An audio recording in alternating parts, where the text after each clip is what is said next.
And with that, welcome to part 2 of the If I Die challenge. I'm really excited for this part because it does include Sakuretsu, and those who have been here for longer know that that is one of my favorite shows. Aside from Sakuretsu, we of course also have Osasuna, and yes, it's just 2 ships day, but it includes a little surprise. I hope you will like it, and now, enjoy! Have you ever had struggles finding good Haikyuu merch or anime merch in general? Because I for sure did. It can be hard, but this shop offers amazing merch. Like, I'm literally obsessed with the Haikyuu merch. They have the cutest hoodies ever.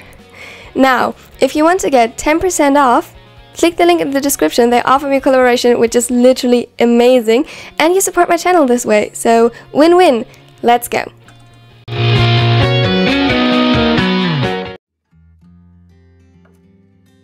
Tsunasai, how is he doing here? He didn't exactly want to do the challenge, but he did agree. At the time it seemed like a good idea, and if Kita did it... He groaned, hiding his face in his arm. A quiet chuckle echoed through the room as Osamu entered and sat down next to him. His hand found its way into Suna's hair as he started to play with the dark strands. What's gotten you all down? He said it playfully, but Suna was well accustomed to the subtle changes in his voice, well enough to hear the genuine concern underneath. Hey, Samu. What would you do if I die? Osamu froze. The hand in his hair stopped, and for a moment Suna wasn't even sure if the other was still breathing. He looked up, his eyes widening slightly at the other horror reflected on Osamu's. Samu? The silver-haired took a shuddered breath in a weak attempt to compose himself. Sorry,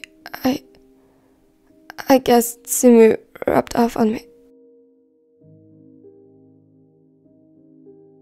He tried to laugh, but it failed miserably. Suna sat up, worry building up within his chest. Do you still get the nightmares about what happened in high school? He gulped as horrid memories of the car crash came back. It happened years ago, but the images never faded as they said they would. He knew for a fact that he still got the nightmares occasionally. Osamu bleeding out all over again just at this time. There was no one to help. He should have healed from it by now, but he didn't. Not completely. He doubted that he ever would. Osamu nodded slowly, his voice giving out on him. Yeah, I'm afraid that one day I won't be there to save you. A small smile cracked through the mask of indifference on Suna's face. And here I am, scared that you might try to save me again. The silver-haired huffed and pulled him closer until their foreheads touched. I would always save you, without even hesitating. And before you try to argue, don't think for a moment I have forgotten that you do the same for me. You're right, I would. Let's just make sure that neither of us needs to be saved anymore. Osamu nodded slowly before tilting his head and kissing him. It was a kiss, charged with emotions.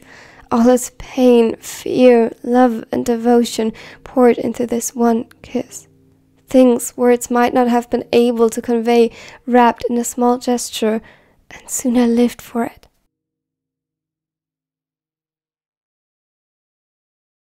His heart beat faster under Osamu's touch. His skin was laced with a pleasant warmth, and he yearned for the comfort Osamu's love inflicted within him. Sam. I love you. I love you for as long as I'm capable to love, whether that'll be till death or beyond. He didn't feel the tear until Osamu wiped it away gently.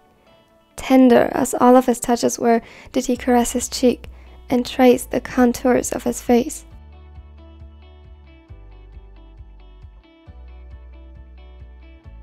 I love you too, Rin, until the end of time and space itself. He pulled him into his arms, holding him as tight as possible, as though he'd refuse to ever let go again.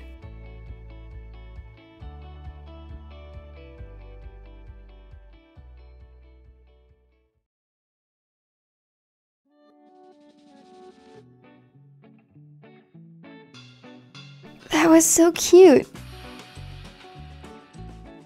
What happened in high school?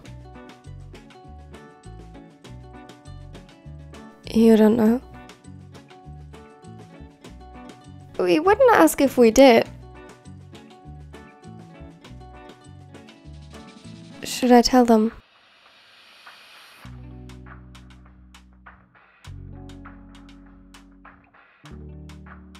Osamu and Suna were involved in a car accident in their second year of high school. Osamu's condition remained critical for a while after.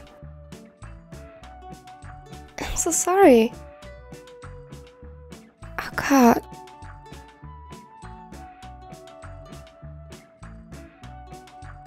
Stop that.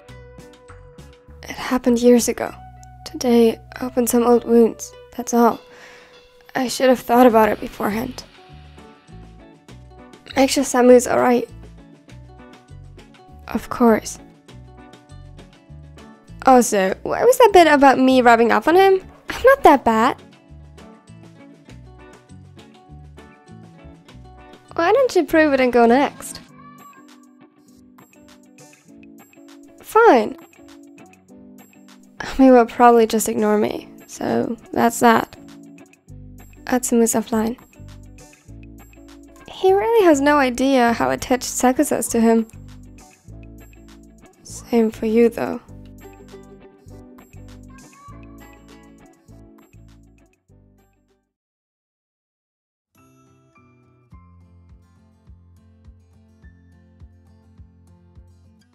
Atsumu wasn't quite sure how to do this, so straightforward was probably the best way. The only problem, he was a coward when it came to things like this, even though he would never admit it. Or rather, he debated with himself for way too long every time. He contemplated all the possible outcomes and how to upset Omi the least in the process. There was part of him that truly needed to know if Sakusa would miss him if he was gone. He needed to see him care like the others, like Eren or Osamu. Heck, even Kenma had been caring in his own way when it came to this. But he also didn't want him to get mad, or worse, not care at all. He sighed. What if he just... Tsumu, I can hear you thinking all the way from the living room. Either come here and spit it out, or call your brother. Atsumu flinched. How... Sakusa must have some supernatural abilities, and he wouldn't be convinced otherwise. He walked into the living room, eyes narrowed at his boyfriend. How did you... Atsumu, just accept it. I know you. He looked up from the book he was holding and smiled at the blonde. It was a smile that in his humble opinion could stop wars. But then again, Sakusa's scowl could easily be the reason for them to start. He would like to say it balanced each other out, but Sakusa scowled more often than he smiled. By far. Which might be partially because this specific smile was reserved just for him. Atsumu couldn't help but smile back at him. So, what's on your mind? He nervously scratched the back of his neck as he moved closer, still keeping a safe distance. Sakusa commented his behavior with a frown and put the book aside. Atsumu, what is it? Did something happen? No, I mean, yeah, kind of. I was just wondering, Ami, what would you do if I die? Sakusa's frown deepened, and Atsumu could see how his muscles tensed. Tsumu, why are you asking me that? He shrugged his shoulders, avoiding eye contact. Sakusa pressed his lips together into a thin line before answering. I don't know, and I don't want to think about it. Sorry that I asked.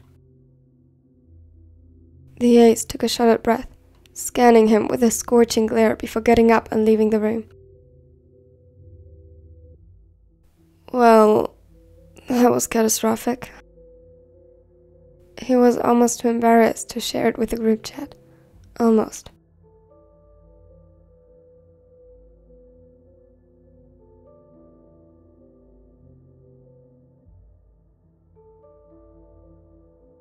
Yeah, I know. I kinda failed, I guess. Atsumu, you idiot! Hey! He is hurting! Go after him! What? Are you really that dense? Sakusa is worried. Atsumu was still frozen on the spot when the realization kicked in. He sprinted down the hall to follow Kiyomi and found him in the bedroom, staring off into the distance. Ami? Why would you ask me that? His eyes were red-rimmed and he stubbornly refused to look at the blonde. It was a challenge. I'm sorry. Sakusa let out a bitter laugh. Was it funny? What? I said, was it funny? Their eyes met. Sakusa's were filled with a mixture of pain and anger directed at him. No, Kiyomi, it wasn't like that. He sighed and sat down on the other side of the bed, keeping his distance. When I saw what the challenge was, I got curious. Sakusa scoffed. I let my insecurities get the better of me, and I'm truly sorry about that. That made the ace pause. They sat back to back on the bed, and Sakusa could only guess what Atsumu looked like right now.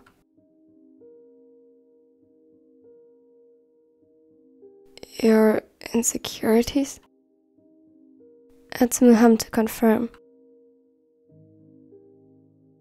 Yeah, I was suddenly not so sure anymore that you'd even mourn me if I were to perish. I know that might be stupid. I would put my life into your hands anytime. All you had to do was ask. I trust you. The room fell silent as he waited for a response. With every beat of his heart, it accelerated as his anxiety grew until suddenly it was okay. He calmed down again. The simple touch of Sakusa's hand on his calmed him again, and he scooted closer to lean his back against the ace's. Sakusa let him. Of course I'd mourn. It hurt. It hurt so much, that's why I didn't want to think about it. I'm sorry. Sakusa shook his head ever so slightly and just held his hand tighter. Just don't leave. I won't. Never. Atsumu chuckled. Is that your idea of a proposal? Yes. Atsumu's heart stopped at that very moment. He was certain of it. What? Sakusa turned around suddenly, making the blonde fall right into his lap, looking up into the gorgeous dark eyes. Atsumu Miya, will you marry me? He was speechless. The air seemed to be stuck in his lungs while all his blood flooded his cheeks in a matter of seconds. What? Can't get your tongue? The sly smirk Sakusa knew made him weaken his knees, spread to his face as he looked down at him expectantly. If this is your idea of revenge, it's very rude, and I swear to the gods I'll divorce you. We'd have to get married first for you to divorce me. He leaned down, placing a tender kiss on his forehead. I'm serious. I love you, Miya, and I sure as hell wouldn't joke about this. So, will you marry me? Atsumu could feel tears stinging in his eyes as he nodded. Of course I will. Sakusa pulled him up in his arms to encapture his lips in a passionate kiss. Salty tears found their way into the kiss, mixing with the taste that was Sakusa's own on his tongue.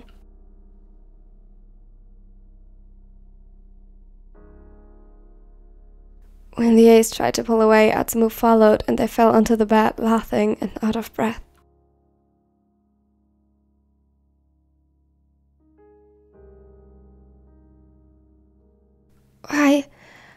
Why now? After I made you that upset? The ace's hand found his, holding it tight as they laid side by side on the bed.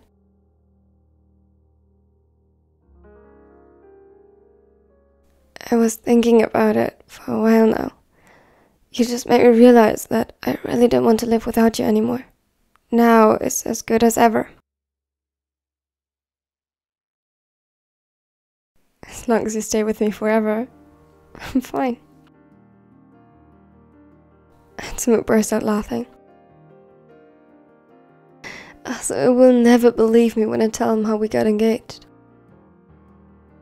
He won't believe that you almost made me cry with a stupid challenge, and that I, as the dysfunctional human being that I am, would propose to you on the spot to ensure being with you for the rest of time. No, I think he will. He knows us too well for that. Sakusa laughed, and Atsumu couldn't help but marvel at his stunning beauty when he did. Sakusa laughing was something else. Something too beautiful to be considered part of the normal human experience. He could stare at him forever and never get tired of it.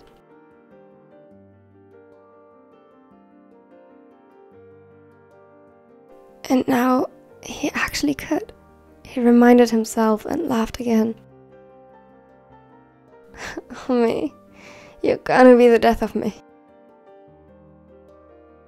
Sakusa leaned over and kissed him again. Not yet. There is one more thing I want to do. He got up quickly and rummaged through the drawer at the other end of the room, Atsumu's eyes never leaving him. When he returned, he held a small box in his hand, small enough to fit comfortably into his palm. Atsumu knew what this must be, but his brain refused to cooperate. I asked you this already, but allow me to do it properly. His heart almost jumped out of his chest when Atsumu actually got down on one knee and presented a simple golden ring to the setter. Will you marry me? Yes. It sounded not half as confident as he wanted it to. He was simply too overwhelmed, but Sakusa understood. He placed the ring gently on his finger before leaning down and placing a kiss right on top of it. You know that you just made me lose a bet with my brother, right?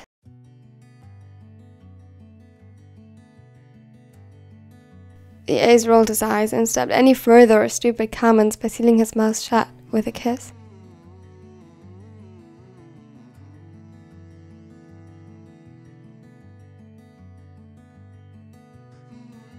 Thank you all so much for watching to the end. I hope you liked this part. Write in the comments which of the ships you prefer, and if you like that little surprise I put in there, and yeah, what do you think will happen next? And of course, always write in the comments what kind of ships you want to see next. And I'm so excited for this series and the next part. Should I do pranks like this more often? Because I feel like they're popular, but obviously I have not asked you yet, so here I am asking you. If you liked it, consider leaving a like, because it really helps my channel grow. And if you don't want to miss out on anything in the future, consider subscribing. And now I hope you have a wonderful and amazing day, because you are amazing and deserve it.